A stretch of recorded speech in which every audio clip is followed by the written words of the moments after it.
가장 많은 수급이 쏠리는 구간이 뭐 삼성전자, SK하이닉스죠. 사이클 기조에 대한 기대감들은 알고 있지만 이게 3분기, 4분기까지 좋아질 것도 알고 있지만 내년 그 이후까지 좀 좋아질 것인가? 2배라는 레버리지를 부여했던 이 ETF는 좀 처음이죠. 수익률도 2배. 많은 뭐 전망들이 좀 달라지고 있지 않습니까? 10,000포인트, 그다음에 12,000포인트까지에 대한 상방은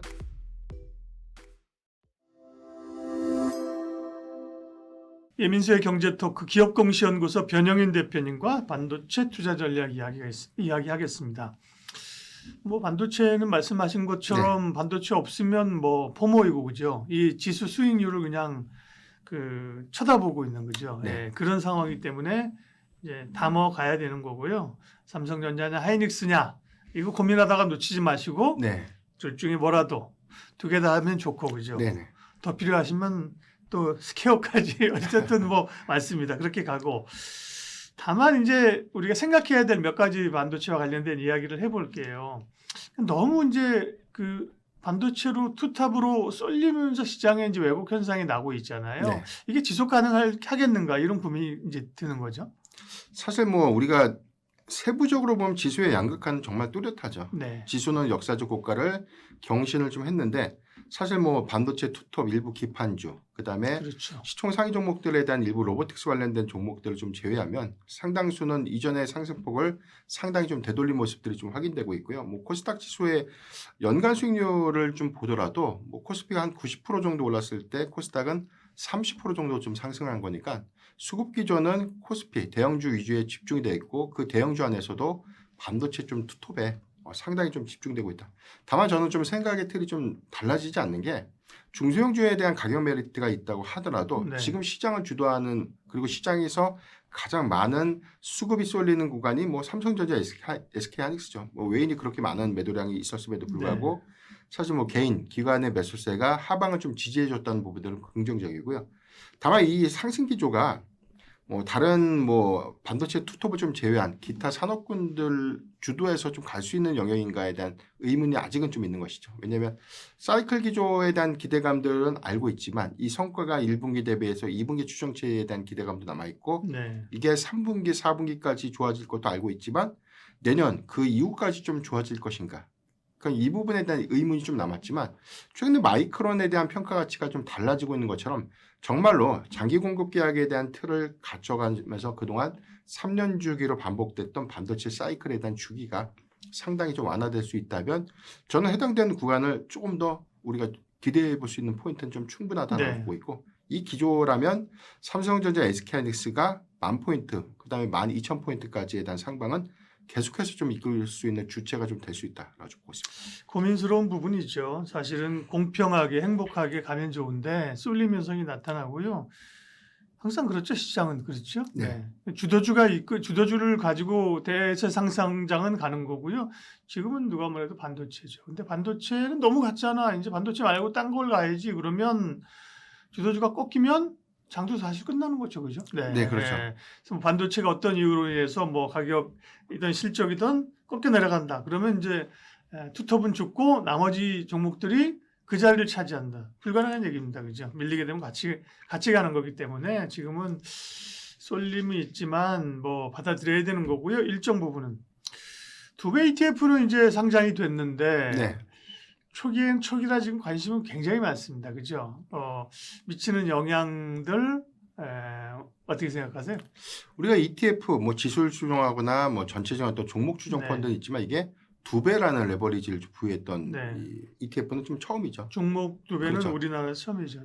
그동안 이 부분도 역시나 좀 핫한 삼성전자, SK하이닉스 단일 종목을 좀 추종하고 있는데 사실 이게 첫날 한 2조 원대에 대한 자금이 좀 몰리게 된 배경 중에 하나가 좀 뭐 마이크론에 대한 배수율 확장 부분도 상당히 좀 기회라고 좀 봤을 것 같아요. 일반 투자자분들이 많은 비중을 좀 투자하기 좀 어려웠던 제약적인 부분들을 2배 레버리지 ETF라는 대안을 통해서 수익을 좀 극대화할 수 있다는 기대감 좀 갖고 접근을 좀 했는데 이게 사실 우리가 알고 있는 것처럼 뭐 2배를 추정하다 보니까 수익률도 2배, 반대로 손실도 좀 2배가 좀 되고 있고 이게 사실 ETF 출시 이후에 많은 뭐 전망들이 좀 달라지고 있지 않습니까? 초기에는 수급적인 부담이 될 수 있고 장기적 관점에서 오히려 수급의 기대 요인들로 작용할 수 있다라는 평가도 좀 있지만 이게 뭐 사실상 뭐 투기성 자금으로도 변질될 수 있는 가능성이 저는 높다라고 보고 있거든요. 이게 왜 저는 좀 우려스럽냐면 일단 뭐 2배 수익률을 좀 맞추기 위해서 일단 펀드가 사실 종가 부근에서에 대한 이 수익률을 좀 맞추게 되면 네.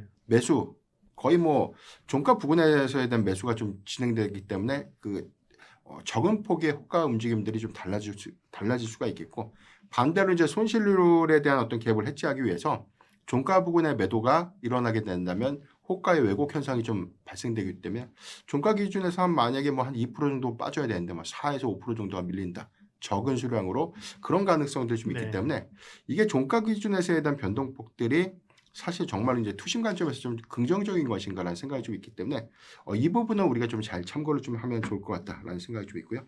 다만 이제 ETF에 대한 투자 관점들은 많은 비중보다는 뭐 적은 비중으로 저는 충분히 접근을 좀 가능하다라고 좀 보고 있는데 다만 이 변동성에 대한 우리가 이제 변동성에 대한 내용들을 우리가 좀 잘 판단을 좀 해본다면 단발성으로 접근하는 것이 좀 맞을 것 같아요. 우리가 좀 중장기 사이클에 대한 기조라든가 네. 정말로 지금 뭐 TP가 재차 좀 상향이 좀 되고 있는 것처럼 우리가 빠질 때마다 좀 모아가는 전략으로 취한다면 저는 굳이 ETF보다는 본주로 가면 되는 그렇죠. 거고요. 본주를 네. 좀 적금 형태로 이렇게 모아가는 그렇죠. 전략이 예. 좀 더 효율적이지 않을까 싶습니다. 네, 2배짜리 ETF. 네. 첫날 상장 첫날도 이렇게 운용사들 가운데 일부가 조금 거래가 많이 되는 관심을 끌기 위해서 네.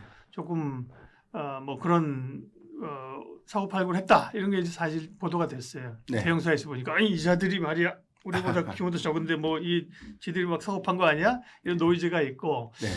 그래서 저는 이렇게 생각해요, 대표님. 이게 삼성전자 하이닉스의 어떤 주가를 2배 올릴 요인이거나 뭐 반토막 낼 요인은 아니지 않느냐. 왜냐하면 네. 우리가 이미 지수는 ETF가 있잖아요, 그죠? 네. 2배짜리 레버리지 인버스 코스닥이 있거든요. 네. 그거 상장되고 코스피가 뭐 2배 올랐다 코스닥이 50% 떨어지지 않았거든요. 그렇잖아요, 그죠? 그렇습니다. 네. 물론 뭐 삼전 하이닉스의 그런 지금의 관심도가 있긴 하지만 결국은 이건 그 이제 노이즈 내지는 단기 투자의 영역인 거 기본적으로는 이제 두 회사의 기본적인 체력, 네. 영업이익, 그죠? 이게 어떻게 되느냐가 본질에 집중하시면 될 것 같고요. 근데 그러면 이것보다 이제 단기 수급보다 중요한 건 결국은 이제 이익의 증가 속도, 그다음에 가격이 이제 어떻게 되느냐, 그죠? 지금의 폭발적인 가격 상승이 이어지느냐 그거잖아요. 가격 그러면 어때요?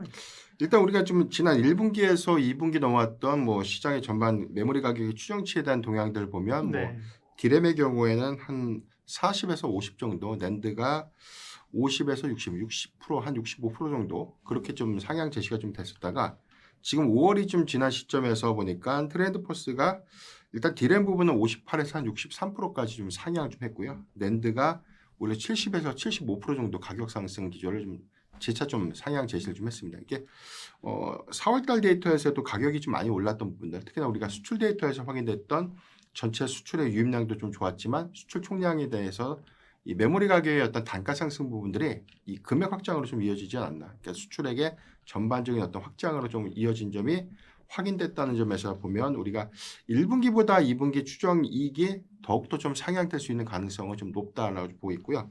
다만 지금 2분기까지에 대한 메모리 가격 상승세가 실적의 어떤 기대치를 많이 끌고 왔고 이게 주가에 현재는 좀 많이 반영은 됐는데 과연 이제 3분기 그리고 4분기까지 연속성을 좀 보일 것인가 아니면 내년에도 정말 메모리 가격의 상승세가 정말 가파르게 좀 이어질 것인가 이 부분이 좀 가장 중요한 이제 퀘스천 마크였는데 일단 뭐 증권사의 보수적인 리포트도 좀 있었습니다. 그러니까 3분기 기점에서는 메모리 가격의 가격 상승률이 이제 두 자릿수에서 이제 한 자릿수 정도로 이제 둔화된다. 그러니까 이 부분을 피크의 신호로 좀 볼 것인가라는 일부 노이즈가 좀 있는데 저는 사실 노이즈보다는 가격 상승 구조가 너무 가팔랐던 게 이제 상반기에 끝나게 되는 것이고 2분기부터는 한 자릿수 가격 상승률로 둔화는 되지만 전반적인 수요의 총량들은 2분기보다 3분기에 그 수요 연동량이 더 증가된다는 것이죠.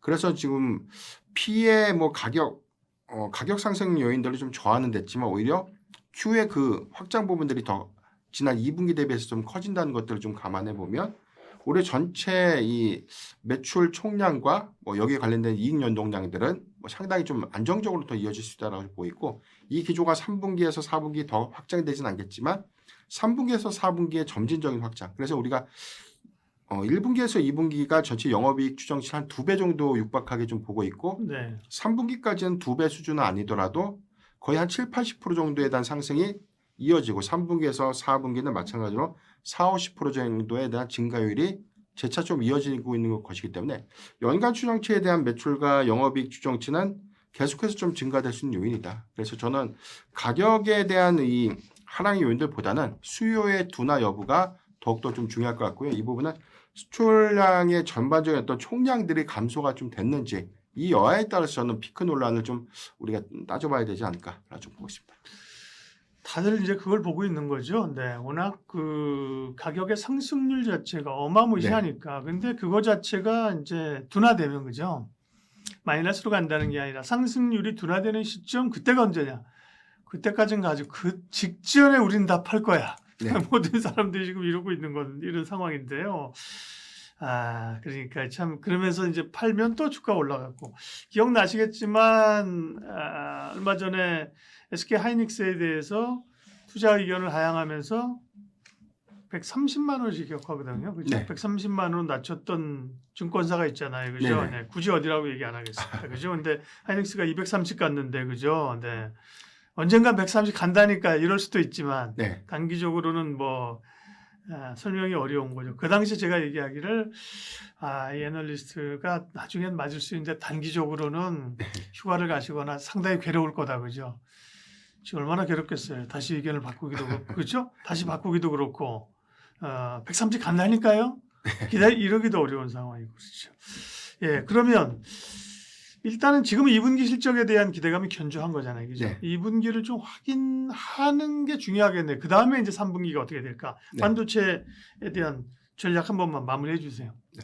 그래서 종합적으로 보면 이제 2분기에 대한 실적 추정치가 좀 더 높아진. 그래서 이제 사람들이 이제 볼 때는 1분기보다는 2분기에 대한 그 판단 기준이 더 보수적으로 좀 전환될 것 같은데 제가 볼 때는 오히려 이제 2분기의 추정치보다 더 양호한 흐름들이 저는 이어질 수 있다고 보이고요. 2분기의 영업이익 추정치에 대한 방향성이 그 다음 3분기에 또 기대 요인들이 좀 될 수 있기 때문에 저는 HBM4에 대한 유입량들이 3분기에 그 출하량들이 좀 확대될 수 있는 기대 포인트가 좀 남아있지 않습니까? 그러니까 개별적으로 보면 SK하이닉스는 그 부분이 강점이 좀 될 수 있겠고요. 삼성전자의 경우에는 오히려 이제 2분기 또는 3분기의 파운드리 부분에 대한 턴어라운드, 그러니까 이 부분에 대한 기대 요인들이 유효하기 때문에 이런 관점에서 보면 약간 이 두 종목들에 대한 투자 포인트, 투자의 기대 요인들은 좀 다르다. 다만 전반적인 방향성은 좀 같다라는 생각은 변함이 없기 때문에 여전히 삼성전자, SK하이닉스는 뭐 조정시 매수 전략 유효하지 않을까라고 좀 판단해 보겠습니다.